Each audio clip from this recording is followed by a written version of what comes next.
WCBI News at 6 starts now.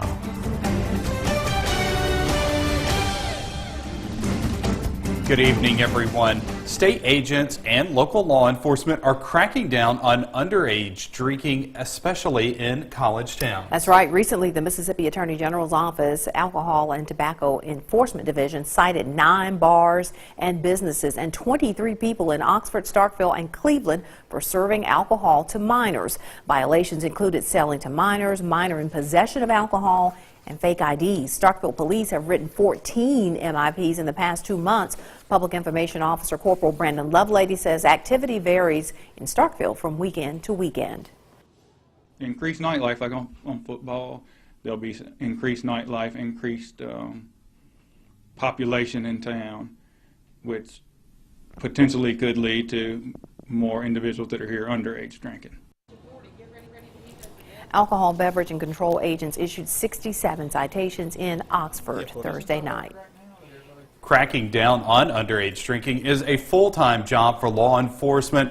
Their goal is to cut down on the number of underage fatalities. Mississippi's alcohol beverage control agents conduct annual training with servers and businesses, showing them how to spot minors who are trying to buy alcohol and to teach them about the consequences if they serve someone underage. Our Jory Talley joins us in the studio with more on that. ABC agents say underage drinking is a big problem, especially in college towns. It's difficult to stop, but law enforcement hope random checks help deter those who want to drink before they're 21. As bars open, drinks start to pour.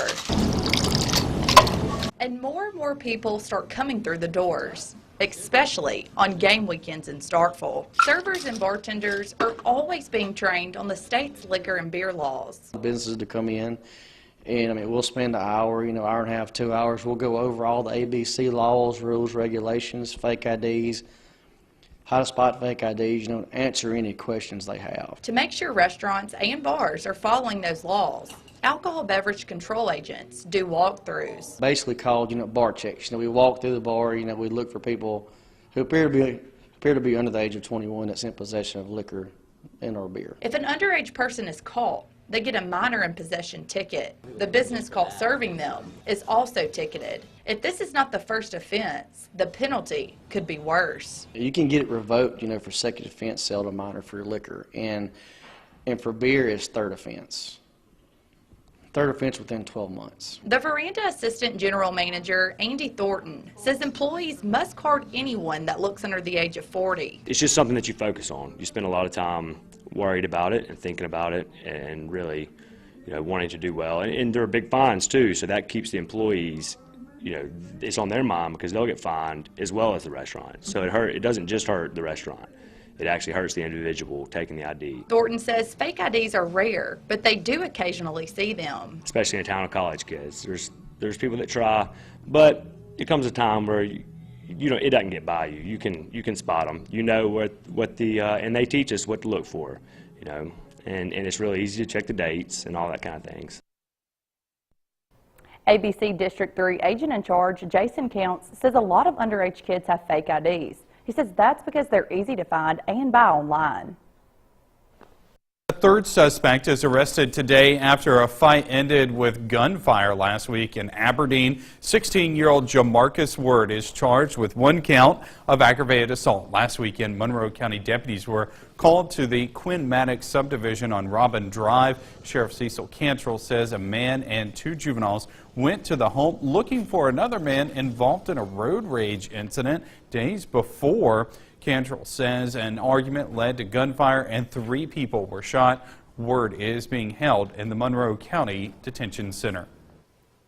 Modern technology usually makes life and work easier for us, but when that technology fails, things can get chaotic. Yes, it can. We've seen it in the newsroom. We have. Monroe County employees are finding that out the hard way. Our Parker King has been following developments out of Aberdeen. He joins us live in the studio with more. That's right. Since Friday afternoon, phone and internet has been down throughout the offices of the courthouse due to a severed fiber optic cable. This comes at an inconvenient time as jury summons have already been sent to citizens along with people trying to register car tags and pay various bills and fines. Clerks will be pulling double time to make up for lost ground once the problem is fixed. We've got roughly 400 jury summons out there for 2 different court terms coming up, or cases coming up. They can't call us and ask to be excused. You're just kind of paralyzed when you're down like this. You know, the world's changed so much. We depend on the internet. The problem should be fixed by tomorrow. The cause of the high-tech problem, get this, turned out to be very low-tech. A squirrel chewed through the cable. All right, thanks a lot, Parker, for that update. Attorneys for inmates in Alabama are calling for change in mental health treatment for their clients.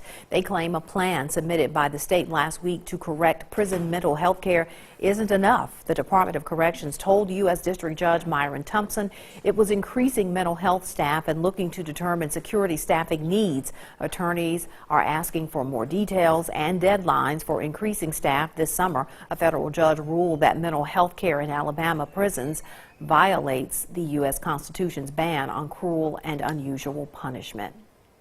Time to get a first look at our forecast. We'll turn things over to Chief Meteorologist Keith Gibson.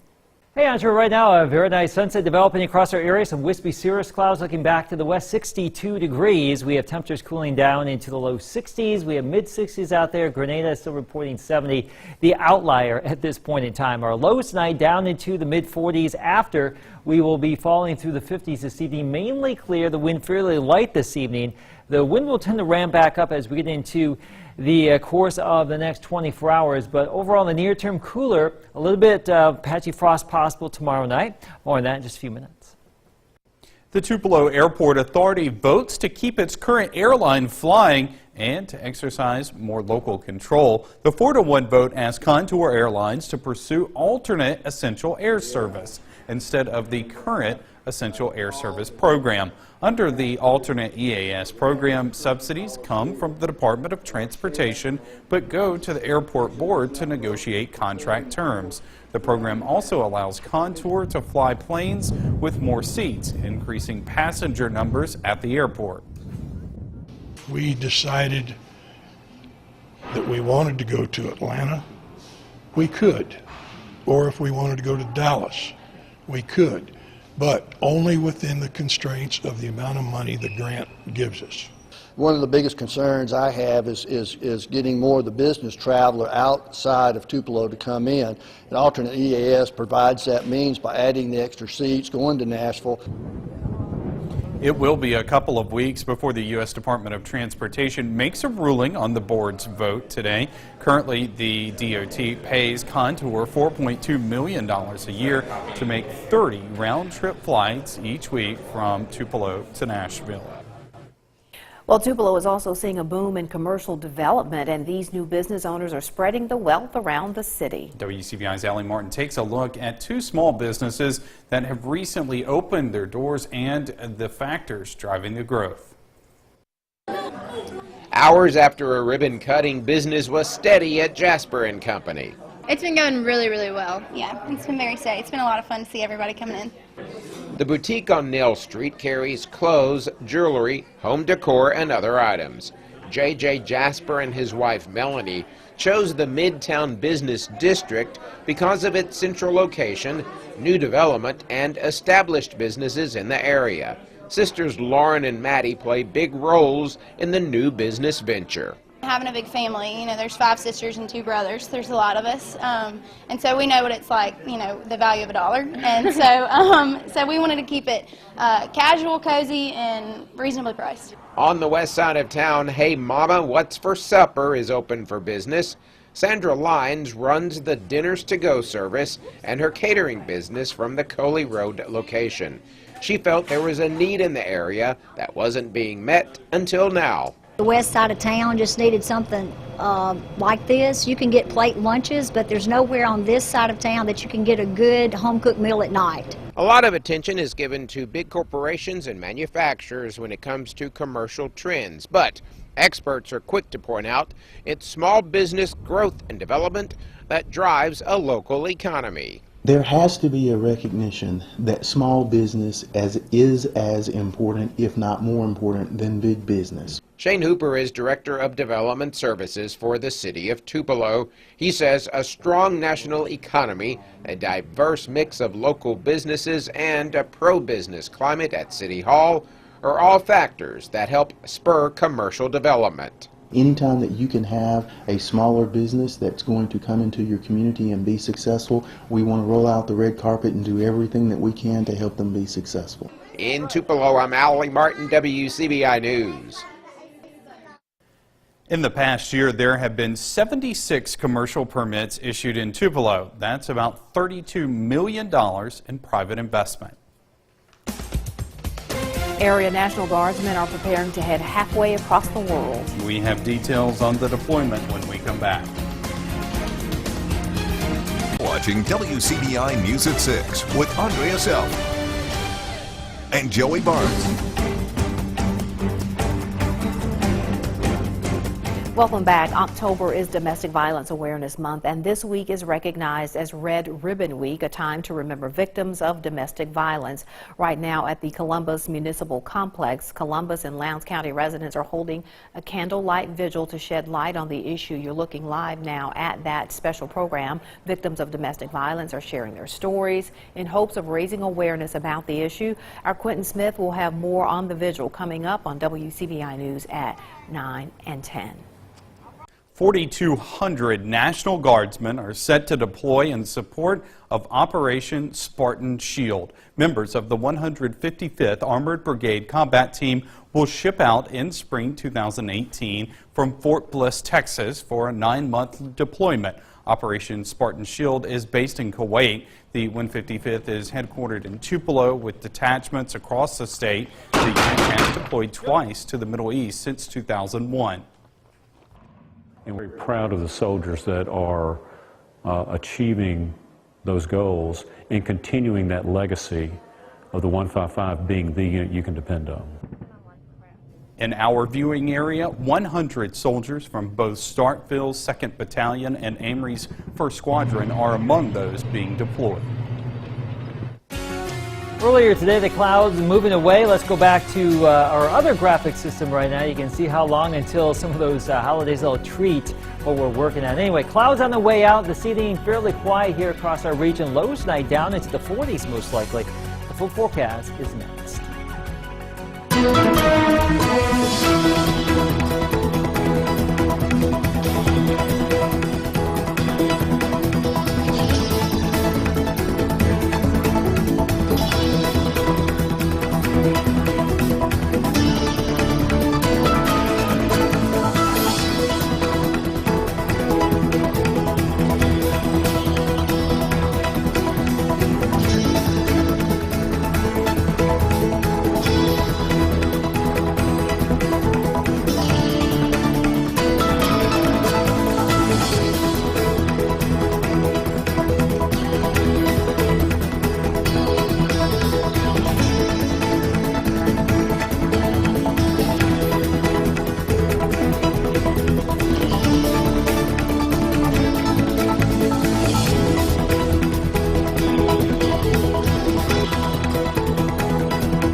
First Alert Forecast with Chief Meteorologist Keith Gibson. It is great to see you on this Monday. You can see these clouds going away in Columbus. This is our Alpha Insurance time lapse. We woke up to a lot of cloud cover, some sprinkles, a little bit of drizzle, some cool conditions. And this evening, things have actually shaped up to be pretty nice. A live look in Tupelo right now at 618. Tupelo, you are down to 65. Columbus at 62. Starkville 61. West Point 65. Oxford, how about that? 59 degrees already. So we have temperatures cooling down into the 60s and 50s. The wind fairly light right now. The wind will actually kick back up a little bit later tonight into tomorrow, more so from the northwest, west-northwest, and we may see some wind gusts up to about 25 miles per hour tomorrow.